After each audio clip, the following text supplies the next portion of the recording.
Hello and welcome to Lost Love Chronicles. I'm Chris Harrington, the 48-year-old son and fourth child of Carl, a corporate attorney, and Mary, a nurse. An earthquake-sized tremor nearly destroyed our family home when, in the end of junior year of high school, I announced that I didn't want to attend college. My normally talkative parents were at first stunned to silence and then proceeded to make my life miserable. College was given for the Harrington children. Mom and Dad went behind my back and applied to 6 very good colleges and universities. I was accepted to them all, which increased the pressure for my entire family to attend. All except my paternal grandfather, Pops Harrington. I had been working during my vacations with my grandfather since I was 13. Pops flipped houses, long before the term flipped was used. He'd buy a rundown home, usually owned by a long-retired couple, completely renovate and update the home, and then sell it for a handsome profit. During the spring semester leading up to my junior year in high school, Pops helped me buy 2 fixer-upper houses. I spent the summer lining up contractors, electricians, plumbers, and painters and making sure the work was done properly. 2 days before Labor Day, the unofficial end of summer, I sold the second house. While my friends had spent the summer working minimum wage jobs, I had split the profits with Pops and earned almost $8,000. I flipped 3 houses during the next summer. Pops insisted that I find my own financing, although he did agree to co-sign the notes. At the end of the summer, I gave Pops 25% of my profit. I was left with a bundle of cash that would choke the average 17-year-old.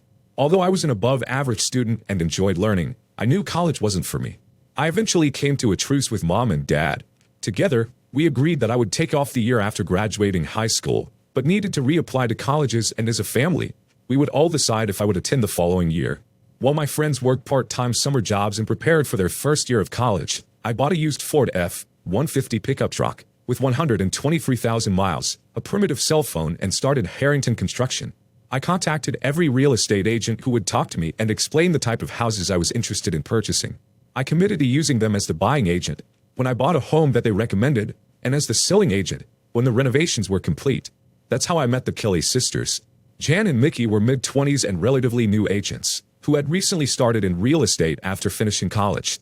They were associates in a local franchise of a top national firm. I was currently overseeing the renovation of 2 homes when I got a call. Hello? Chris? This is Mickey Kelly. I found a house in West Hartford and it looks like it meets your requirements. Would you like to see it? The biggest lesson I learned from Pops was urgency. If an opportunity presented itself, I needed to be prepared to take advantage of it. I agreed to meet Mickey in 90 minutes. The house was a modest ranch. I estimated that it was built 50 years earlier. Mickey told me that it was owned by the estate of an elderly couple. They had lived in the house for nearly 35 years.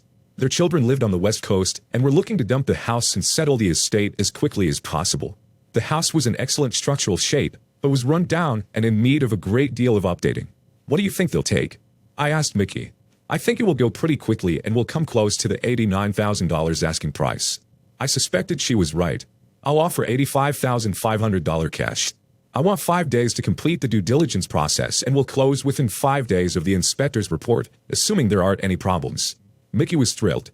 We went back to her office, wrote and signed the offer, and sent it to the listing agent. The offer was accepted. The inspector's report came back without any surprises, and we closed on the deal 1 week later. Let's celebrate, Mickey suggested, as we left the attorney's office after the deal was complete. I share an apartment with my sister. It's less than 2 miles away. Let's go have a drink. I followed Mickey into her nicely decorated 3rd-floor apartment at the edge of downtown West Hartford.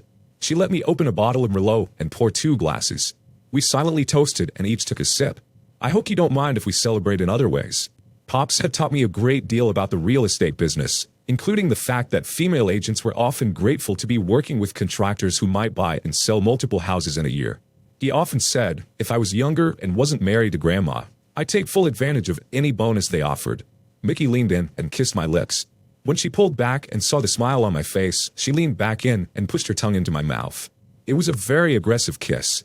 I held my wine glass in one hand and slid my hand down Mickey's back, palmed her small round athletic bum, and pulled her against me.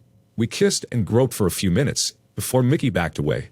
She handed me her glass of wine and with an ear-to-ear smile. We had wild sex after that. I was only 18, although I'd had a fair amount of sex. Most were fumbling and ultimately unsatisfying backseat romps with high school dates. I'd also become friends with benefits with 3 real estate agents, including a 43-year-old married woman, who I'll credit with teaching me most of my sexual skills. Mickey, on the other hand, was amazing in her own way. I did Mickey's sister Jazz as well. She was amazing as well. The next 5 years flew by. When I showed my parents my financial information, after the first year, they agreed that I was doing very well. They were disappointed that I wasn't going to go to college, but could see my passion for the real estate business. They supported me 100%. Starting my second full year in business, I was flipping a dozen to 15 houses a year. I was also actively looking for apartment buildings with 6 to 12 units. I'd fix each unit, as tenants left, and held onto the property for the rental income. I quickly discovered that managing the rental property was a royal pain in the bum. As I didn't want to be getting calls at 3 a.m. because of a broken toilet, I hired a real estate management company and let them take care of my rental properties and all the problems associated with them. Mickey and Jen both got married within 2 months of each other. I was invited to both weddings. I assumed that our play dates, including several threesomes with the sisters, were a thing of the past. I was 24 years old when Mickey and Jen invited me to dinner with their husbands and their younger sister. Kate was a recent college graduate and had been teaching at a Hartford area elementary school for 1 year. Kate had gone to school on a swimming scholarship and she was stunning. She was taller than her sisters and stood at 5 foot 9 inches. She weighed 135 pounds, had red hair and hazel eyes.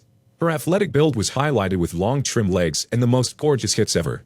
And even better than her physical appearance was her personality. She was smart and genuine and had an easy laugh. I had a ball getting to know her over drinks and dinner, even though we were with her sisters and their husbands. I was thrilled when she agreed to let me drive her home to her parents' house at the end of the evening. We were approaching a Dunkin' Donut shop when Kate suggested we stop and talk, since it was the first time we were alone. After getting our drinks, we found a table that afforded us a little privacy. "Listen," Kate started. "You seem like a nice guy, and under different circumstances, I think I'd like to get to know you. I'd like to get to know you too. What are your concerns? I know you've been friends with my sisters for a few years, and I know they're 304s. I'm pretty sure that they cheat on their husbands. How does that affect you and me? I want to ask if you've ever slept with either of them," Kate continued. "But if we dated, even if we weren't exclusive, you can't date my sisters." "Deal," I answered. "You also need to know that I'm not a 304. I'm far from being a virgin, but I've only had sex with guys I'm exclusive with. It's not that many men." Kate and I started dating. When I asked her out for the 4th time, I invited her to my home for a private dinner. I was thrilled when she agreed. I picked her up at her folks' house, and I think she was shocked when I pulled into the parking area behind my home. I no longer lived in a condominium. Pops and Grandma Harrington had died within 3 weeks of each other, 4 years earlier. They were incredibly generous to their children and grandchildren, leaving substantial properties from Pop's lifetime work. I inherited their old farmhouse, barn, and 73 acres in a small rural town just 20 minutes from Hartford. The acreage was filled with fruit trees, fruit bushes, and vegetables. The land was leased to a local farmer, and the income from the lease allowed me to support the property without having to invest my own money. It took me almost a year to decide to renovate the 130-year-old farmhouse and barn, and another 2 years to finish the project. When it was complete, I owned a beautiful home. The outside was neat as a pin and kept the distinct look of an old traditional farmhouse. The inside had been gutted and several walls were eliminated, so the house had a modern, open look. I'd also renovated the barn. I poured a concrete floor and made the barn into a giant garage and storage area. The back corner was turned into a gem. The second floor hayloft was converted into a modern office and was now home to Harrington Real Estate and Construction. In truth, the office was my man cave. My company only had one employee, me. I bought, renovated, and either sold the property or rented it. I subcontracted all the renovations, hired real estate agents, attorneys, finance experts, and accountants. I was a one-man show. Kate was impressed when I gave her the grand tour. I think she was also impressed with the lasagna, asparagus, and salad I served for dinner. We ate in my backyard patio, drank wine, and talked until the candles burned out. "Can I ask you something?" Kate nodded and said, "Sure. I'm enjoying getting to know you, and I want to spend more time with you." Kate's smile glowed. "I don't have any interest in dating anyone but you. Would you consider being exclusive?" The smile had slowly disappeared, and I was crushed when Kate said, "I need to think about it." Slowly the smile returned. She laughed and said, "I've thought about it long enough. It's about damn time you asked," and jumped into my lap and kissed me. It took nearly 45 minutes to make it to my king-size bed on the second floor of the house. We slowly kissed, touched, and undressed each other the entire time. When we fell onto the mattress wrapped in a hug, I was the happiest man alive. I'll admit that my only concern was that I'd compare Kate to her slutty sisters and would be disappointed in the quality of sex. After a very exhausting night that included sex and making love, I knew that I've found the right sister. She loved sex just as much as her sisters, but wanted an exclusive relationship. Shortly after Kate and I were engaged, her dad called and asked if we could meet for a beer. Her parents and I were friendly, but we didn't completely click. I knew the reason. I didn't have a college education. George and I met the next day, and as usual, he got right to the point. Chris, I like you. I like you a lot, but I think it's important that you and Kate sign a prenuptial agreement. Have you talked to Kate about it? George answered, not yet, but I will. He pushed a manila folder across the table and continued, I had my lawyer put this together. The prenup was only 2 pages and basically stated that in the case of divorce, for any reason, Kate and I would keep all the assets we brought into the marriage. Kate would keep all acquired assets from her current job and any future jobs, and I would keep all the assets from my business. In case we had children, the court would set all child support payments, and we would each be required to pay $5,000 a year into a college fund. It seemed fair and fairly straightforward. I told George, I don't see any problems, but let me have my attorney take a look at it. I'll have it back to you within a week. Kate and I were married at the end of her second school year, and we took a 2-week honeymoon vacation to several Caribbean islands. While on vacation, we made a honeymoon baby, and Calais was born 9 months after our wedding. Our second daughter, Kara, arrived 16 months later, followed by the baby, Carla, 2.5 years after. Life was mostly good. In addition to her teaching responsibilities, Kate went back to school for her master's degree in education, along with the certification to be a school administrator. It was a rough 3 years, and it always seemed that Kate and I were going in opposite directions. My business was doing well. With the advancements to the internet, I was able to change the direction of my company and got out of the renovation side of the real estate business. Instead, using the access to information on the web, I searched for distressed vacation properties along the northeast coastline and ski country in Maine, New Hampshire, Vermont, and upstate New York. When I found an appealing property, and after the normal due diligence, I buy the property and immediately sell it to someone who wanted to renovate it.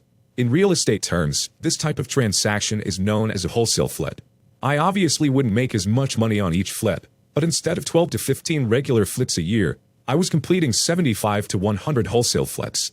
I had continued to invest in residential apartments and currently own 18 buildings with a total of 124 units. Because I had an above-average reputation within a slimy industry, I also became a partner in an investment group that loaned money to flippers. It was one of the top companies of its kind in the Northeast. The most interesting part of the change in direction for me and my companies is that the amount of time I worked on a daily basis dropped. Instead of 60-hour work weeks, including traveling from renovation project to renovation project and locating new projects, my new responsibilities required between 20 and 30 hours per work week. I was able to devote more of my precious time to my family. An average workday consisted of getting up at 4 and exercising for an hour. I'd get my loving wife and kids up to the smell of a formal breakfast every morning and have a healthy homemade lunch prepared for them to take with them. I kissed my wife and kids goodbye and watched the kids catch the school bus each morning. From 7:30 until 1 in the afternoon, I attended to work. I touched base with all of my real estate contacts looking for new wholesale flips, read the reports on our loan company, and completed 1,000 small details that were necessary in my line of work. Most days, I was able to quit work in the early afternoon, and I would get ready for the kids' after-school activities. I coached their sports teams, took them to dance class, made sure their homework was complete, and brought them home to a healthy home-cooked dinner. I was the happiest man in the world. I had a successful career and was also, proudly, Mr. Mom. During the same time frame, Kate changed careers. She left the classroom and became a school administrator. She started as a middle school vice principal, moved to an elementary school as principal, then a high school vice principal, and finally in 6 short years our school systems assistant superintendent. The biggest downside was, while my work hours decreased, Kate's increased. She was required to attend many evening sporting events and other school activities. She went to all town council and board or education meetings. However, Kate loved her work and the positive difference she made in our town, so I refused to complain. Instead, I gladly picked up the slack at home. Even with our complicated lifestyle, Kate and I made time to be together, both in and out of the bedroom. As we passed our 12th anniversary, Kate and I were having sex 3 or 4 times every week. The only real challenge to our relationship started a number of years earlier, during our 3rd year of marriage. Kate and I were sitting together celebrating Valentine's Day at our favorite local restaurant. We had just started dessert when Kate said, "I'd like to ask something, and I'd like you to keep an open mind." I'll admit that I was a little annoyed at her words and tone, and I responded, "When have I ever been closed-minded with you?" Kate rolled her eyes and said, "I just think there's a small chance that you'll get upset. So, after making reservations at our favorite restaurant and giving you a diamond pendant to celebrate Valentine's Day, you decide that it's a good time to talk about something that might upset me. Great. Go ahead. Oh, for Christ's sake, Chris. I said there was a small chance you'd get upset." I waved before Kate could continue her rant. "Just tell me what you want to talk about." Kate stared at me for close to a minute before she continued, Mickey and Chan have been going on a 5-day cruise every spring. We've picked a cruise during my school's spring break. I'd like to go this year. I laughed and said, why in the world would that upset me? It sounds like a great idea. Where are we going? Kate's initial smile turned to concern and she said, no, you don't understand. We're planning a girls' week away. My eyes never left Kate's eyes as I reached for my wine glass and very slowly took 2 small sips. After placing the glass back on the table, I asked, what exactly are you asking me? Kate looked bewildered and said, I don't understand your question. You started this conversation by asking me if you could ask me a question. What's your question, Kate? What are you asking me? Kate took a moment to collect herself and said, well, I guess I'm asking you if you're okay with me going. My smile got big and I responded, that's easy. No, I'm not okay with you going and I am amazed that you have to ask. What's the matter with me going away with my sisters? Kate was clearly annoyed. I was stunned. I shook my head and responded, as you well know, Mickey and Chan are 304s. They were 304s 5 years ago when we started dating, as he pointed out. They're 304s today, after each was divorced for cheating. Your sisters are each homing devices for hate-seeking dicks, and you know it. That's what the matter is with you going without me. So, you don't trust me? That's not the question we're discussing. You asked if I was okay with you going away, to dance, drink and lay around in bikinis on a week-long cruise with your 304 sisters. I'm not okay with that and never will be. Kate took a few moments to calm herself before she said, you can't tell me I can't go. Once again, sweetheart, that's not what we're discussing. We are discussing my feelings about you leaving your family to go on a vacation with your 2 304 sisters. I wish you would stop calling them 304s. I shrugged and said, I wish they weren't 304s. Before we could continue, our waiter approached the table and asked if we were enjoying our dessert. When we agreed that it was delicious, she said, our last course is a glass of our award-winning plum wine. May I bring it to you? Before Kate could agree, I said, no thanks. I fished my credit card out of my wallet, handed it to the waiter and said, please run the card, add 20% for the tip and bring me the receipt to sign. Kate was indignant.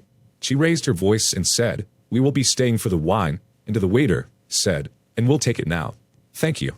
I suspect that the waiter knew that despite giving my wife a beautiful pendant, I wasn't getting laid at the end of our date. I smiled at the waiter and said, bring my wife her wine and bring her my glass too. When you've run my card, give it back to my wife and call her a cab. The waiter's eyes almost popped out of her head as I tossed my napkin on the table, stood and headed to the coat room for my jacket. After starting the car, I looked at the clock and gave Kate exactly 3 minutes to pay the tab and make her way to the parking lot. She made it with 7 seconds to spare. She was fuming as she climbed into the car. Don't you ever embarrass me like that again. Do you understand me? I drove for half a mile before I calmly responded. We just finished a discussion where I was informed that I can't tell you not to go away for a week with your 304 sisters. If that's the case, you can't tell me not to embarrass you in public, and I'll do it any time I want. Kate was flabbergasted. I'd never talked to her like that before. She wisely decided to remain quiet for the remainder of our drive. I parked her car in the bar. While Kate made her way to the door that led outside into the house, I climbed the stairs to my office. Where are you going? We're not finished talking. Come to the house now. I was halfway up the stairs. I turned and yelled, who the hell do you think you're talking to? Don't ever again tell me what to do. Kate was standing with her jaw unhinged when I slammed my office door behind me. The temperature in our home varied over the next few weeks from frosty to arctic cold. Depending on the temperature, I slept in my office many nights. It was 4 days before Kate was scheduled to leave when she cornered me in my office. Can we talk? She asked. Sure. I pointed to a chair and said, please. Have a seat. Kate stared at me for quite a while before she said, I don't want to leave with you mad at me. I shrugged and said, there's an easy way to change my mood. Chris, I'm going on the cruise. That's final. We sat quietly for a few moments before I asked, can I say a few things? After Kate nodded in agreement, I told her, this is the first time in our entire life together that I've been concerned about the health of our marriage. It's the first time I've been concerned that your actions could lead to our family splitting up. That's not fair, Chris. Do you really think I'm going to screw some guy on a cruise? Sitting here now, I know that you are considering cheating on me. But in a few days, you'll be with your sisters and you'll be drinking and partying. 3 gorgeous women. In that type of environment will attract men, and that could easily lead to unintended consequences, especially when 2 of the women are 304s. And Kate? You know I'm right. I could tell that Kate was formulating a response and was caught off guard when I insisted that she knew I was correct. She had the decency to blush. I continued, you need to understand that I am concerned about a lot of things and not just sex. Are you going to kiss any men? Are you going to hold hands? How about slow dancing, with his hands on your hips or allowing a man to spread sunscreen over your body while you lay by the pool? Chris, you're being ridiculous. I'm not planning on doing any of those things. But even if they happen, those things aren't that bad. I think my smile unnerved Kate. I asked, why aren't you planning on doing any of those things? Why? Because a married woman shouldn't be involved with a man in that way. But if a drunken mistake happens, it doesn't in any way mean that it should lead to divorce. I shook my head and shared, we keep going round in the same stupid circle. You have not considered my very strong feelings and concerns about this trip. If I find out that you have acted in an inappropriate manner, I will not consider your feelings. I'll do what's best for me and my daughters, up to and including divorce. I can't believe that you're talking about divorce. And I can't believe that your decision to go on this vacation has led to us to talking about divorce. Listen, I continued. I've accepted that you'll be taking this trip. I obviously don't like it, but I accept it. I hope you and your sisters have an enjoyable time. But I want you to understand my concerns and know, without fail, if you cross the line and do something inappropriate and I find out, I'll throw you to the curb in a second. I was surprised when tears streamed out of Kate's eyes and rolled over her cheek. She jumped from her seat, walked to my office door and over her shoulder shouted, I'm not planning on doing anything wrong. On the morning of Kate's departure, we were sitting around the kitchen table. The leftover scraps of a waffle breakfast were the only evidence left from our delicious meal. Kate was asking the girls about their plans for the week.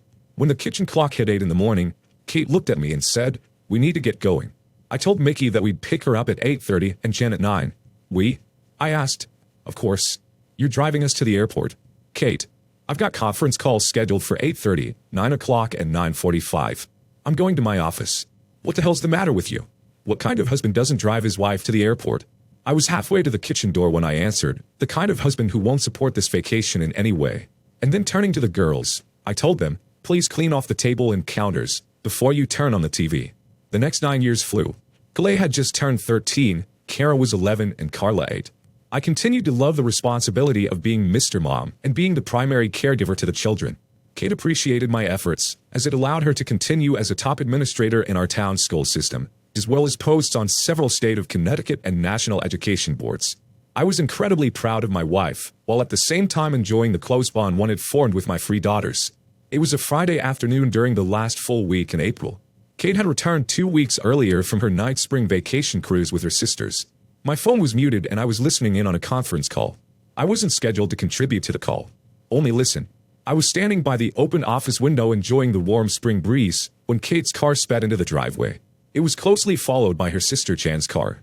Kate jumped out of her car and Jan and Mickey climbed out of the other car. I heard Jan ask, what's so important? Kate shushing her sister and said, let's talk in the kitchen. I don't want to take the chance that Chris will hear us. This sounds like it's more important than my conference call, I thought as I disconnected my phone.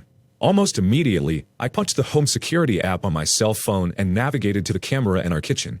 I watched as the women came through the back door. As Mickey and Jan took seats around our table, Kate poured 2 glasses of wine for her sisters. Aren't you having any? Mickey asked. After a pause, Kate answered, I can't. I'm on antibiotics. What's wrong with you? Jan wanted to know. I can't believe it. But one of the a-holes I slept with gave me gonorrhea, Kate admitted. Oh shit. Jan said. You've given it to Chris. No. Kate yelled. He's always pissed when I get back from the cruise.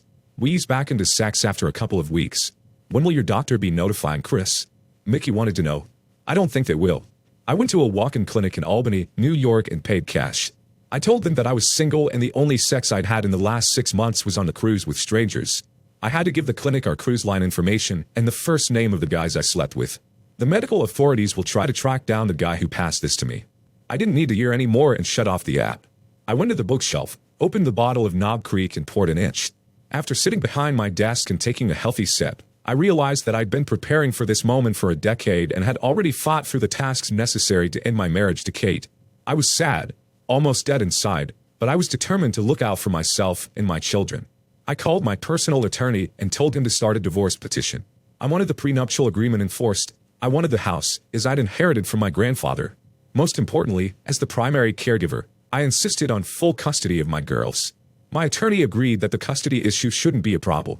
I instructed my attorney to file the divorce papers using irreconcilable differences, but to have a second divorce petition prepared that listed infidelity. I wasn't worried about splitting our banking accounts. Early on, my attorney advised Kate and I to keep separate accounts in case my businesses failed. We each contributed equally to the household budget on a quarterly basis, but kept the remainder of our finances under our own name. I did cancel 2 joint credit cards and paid off the balance using our household budget account. 30 minutes after hearing the fateful conversation, I grabbed the rest of my drink and headed to the kitchen. The girls' conversation died down as I came through the door. Kate looked at me and asked, "Bad day, honey?" I sat at my spot, at the far end of the kitchen table, nodded and said, "Yeah, real bad." The group looked on with interest as Kate asked, "Do you want to tell us about it?" As I was thinking about my response, we heard Kalei coming through the front door. Her best friend's mom had given her a ride home from middle school. Kalei skipped into the kitchen, hugged her mom and aunts, before circling the table and wrapping her arms around my neck. Kalei hadn't seen her aunts since they had left on their most recent cruise. Kalei filled her aunts in on her school and sports activities. They teased her about a boy who had a crush on her. I looked around the table and everyone but Kate was absorbed in the conversation. Kate looked at me with a worried expression. A few minutes later, we heard the school bus stop in front of the house and soon after, the front door crashed open. Kara followed Carla ran into the kitchen seconds later. After another round of hugs, Mickey and Jan started quizzing their three nieces about their recent lives. As a group we laughed and talked for well over an hour. When things started to get quiet and I suspected that Jan and Mickey would make an excuse to leave, I said, "I'm calling a family meeting." And then looking at my sisters-in-law, I said, "You'll each be impacted by our discussion. You're welcome to stay." When they agreed, I got up and refilled their wine glasses and poured another inch of bourbon for myself. After placing the glasses back on the table, I asked Kate, "Would you like some wine?" Kate smiled, shook her head and said, "No, thank you." Kara laughed and said, "Wow, Mom doesn't want a glass of wine on a Friday afternoon. What's the occasion?" We all laughed and let Kate answer, "I drank a little too much on the cruise. I'm trying to lose a few pounds." "That's a relief," I said. "What's a relief?" Kate asked. Kate's face turned white when I answered, "I thought you weren't drinking because you've been prescribed antibiotics." The girls turned to Kate and Carla asked, "Are you sick, Mom?" Kate quickly answered, "No, of course not." Everyone turned to me. I took 2 breaths to calm myself and turned to my girls. I told them, "Your mom just lied to you." "Chris," came the scream from Kate, "your mom is taking antibiotics for a disease called gonorrhea. It's a sexually transmitted disease, an STD. Your mom got the gonorrhea when she cheated on me while on her cruise with her sisters." "Girls, your father is lying. Go to your room immediately," were Kate's order. No one moved except for the girls' heads turning in my direction. I took my time and slowly told my girls, "I have every confidence that you know, deep in your hearts, that I would never lie to you about something this important. Go to your rooms. Now." Like a tennis match, the free little head turned from Kate to look back at me. "Girls, you need to know that I've been in contact with Mr. Phillips. You know he's my lawyer. He is writing up the divorce papers over the weekend. He'll make sure that Mom gets a copy next week." Kate's eyes were filled with rage as she attacked. "How dare you involve our children in this private matter?" Looking at Kate with as much disdain as possible, I answered, "On Tuesday, Alan will be filling the divorce petition. Our private matter will be very public in just a few short days." And then looking at my daughters, I told them, "The next year will be very difficult for our family. I want to treat you with respect and tell you the truth from the start. I want you to know that I am not at fault. Your mother has caused this mess. She cheated on us. She's thrown our marriage away and split up our family." As I watched every reaction from my daughters, I wasn't surprised by the tears and sobs coming from Kara and Carla. I was surprised by the lack of emotion in my oldest girl. She seemed determined as she asked, "Dad, I want to tell you something important, but I'm afraid you'll hate me." I reached past my sister-in-law Jan and took Kaleia's hand in mine. "Dating you isn't a possibility." I was confused when Kalei broke down crying. She turned and looked at Kara. When Kara nodded in silent agreement, the 2 girls hugged and cried together. "Look at the mess you made. How dare you upset our family like this?" I was closely watching Kalei and Kara as Kate spoke. Her words didn't impact the girls. Instead, Kalei calmed herself and said, 2 years ago, after Mom came home from her cruise, she was sitting right here with Aunt Jan and Aunt Mickey. We were upstairs in Kara's bedroom." Kalei pointed above her head, indicating Kara's room, and continued, "I heard Mom, Aunt Jan and Aunt Mickey talking to the vets. They laughed and bragged about who had the most sex on the cruise. They described some really gross things that I remember word for word, but I don't want to repeat them." "I remember everything too, Dad," Kara chimed in. "Dad?" I answered, "Yes, Kalei. I'm sorry I didn't tell you." "I'm sorry too, Dad," Kara said. Kalei continued, "We know what Mom did was very bad, but we were afraid to tell you." I continued to hold Kilia's hand and reach for Kara. Little Carla didn't understand everything that was going on, but didn't want to be left out. She moved next to Kara and joined the hand-holding. I told all 3 girls, "You don't need to be sorry. Your mother and aunt should have never put you in the position to hear about their disgusting behavior. It's their fault, not yours. I won't live with Mom after the divorce. I want to live with you." I was surprised that Kalei had thought that far ahead. I was gratified and proud when Carla and Kara nodded in agreement. Kate decided to take that moment to continue her stupidity. She opined, "The mother always gets custody in a divorce. If your dad doesn't stop this nonsense immediately, you'll be living with me. I guarantee it." All three girls looked distressed and turned to me. I smiled and explained, in most cases, the mother gets primary custody. Kalei groaned, until she saw me raise my hand. I continued, "They are given custody, because in most cases, the mom is the primary caregiver. Let me ask you a few questions. You don't have to answer out loud." The girls nodded for me to continue. "Who makes you breakfast every day? Who packs your lunch for school and cooks dinner? Who does the grocery shopping each week? Who is home with you every evening, while your mom is at her meetings? Who takes you to the doctor for your annual physical or when you were sick? Who coaches your sports teams and volunteers to chaperone school field trips? Who takes you to dance class and theater rehearsal?" As an afterthought I asked, "Can you think of a single thing that your mother does on a regular basis that contributes to our family?" Kalei jumped up from her seat, circled the table and jumped into my outstretched arms. "It's your dad. You're our caregiver and the best dad ever." As Kalei finished, her two sisters had joined us in a giant group hug. I waited a minute, until we were calm. "Go to your rooms, girls. Your mother, aunts and I need to talk."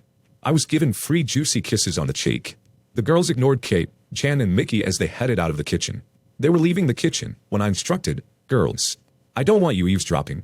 Please go to Carla's room." Given the raw emotions of the situation, I was happy to hear 3 giggles and a chorus of "Okay, Dad." "It looks like you won," I said to Mickey and Jan. I could tell that they didn't want to respond, but I'd forced their hand. "What do you mean?" Mickey asked. "I wanted a faithful and loving wife, and you wanted Kate to be a 304. You've won." Mickey had the decency to groan. "I'm not a 304, Chris." I laughed and responded, "Your gonorrhea-infested hole is proof that you are a 304. Stop. Please act like an adult. We don't need vulgar language." Chin jumped in and explained, "It was only 1 week a year, Chris. Kate has a stressful job and she lets loose, while we're away. It isn't a big deal." I couldn't help myself when I said, "If I wanted a 304 for a wife, I would have married you or Mickey." "Screw you, Chris." Mickey continued, "You never complained when you were screwing us." There were nods of agreement from the sisters. Let's see. I was 19, porny, and single. I waited a moment before asking, "Once you introduced me to Kate, did I ever accept any of your many invitations to continue screwing you?" Everyone at the table knew the answer. No one said a word. "I don't want a divorce. I'm going to fight to keep our family together. Luckily, Kate, I don't need your permission to divorce you. I've instructed that the divorce proceed under the terms of irreconcilable differences. If you fight me, I'll have the court issue an order to have you tested for STDs.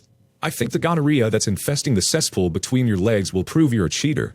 Then I'll change the terms to infidelity and the world will know that you are a lying, cheating pile of shit." "Base sis." Jan piped in. "We're going to get out of here and give you two some privacy." Both sisters started to stand, but halted when I said, "While you're leaving, I want you to take out the trash." They looked at me with confusion, until I pointed to Kate and told them, "Bring your sister to her room and have her pack enough for a few weeks. Then get her the hell out of my home." Although Kate tried to use family and friends to stall the divorce, she didn't use official channels, as she didn't want the world knowing she's a 304. The mandatory court-ordered counseling only lasted 1 session. It was easy for the counselor to determine that I didn't have any interest in continuing my marriage to Kate. The court accepted the prenuptial agreement. Kate kept all assets associated with her job, and I kept my businesses. Best of all, I was awarded primary custody of Kalei, Kara, and Carla. My 2 oldest daughters continued to be hostile to their mother and aunts, but remained close to their maternal grandparents. My baby, Carla, remains close to her mom and sees her on a regular basis. Kate did not have a great life after the divorce. The news about her divorce spread, and to make matters worse, her gonorrhea spread, and she had to remain indoors for an extended time. It turns out that all 3 sisters were infected. Well, karma works in strange ways. Dear listeners, please share your thoughts in the comment section below, and don't forget to like, share, and subscribe.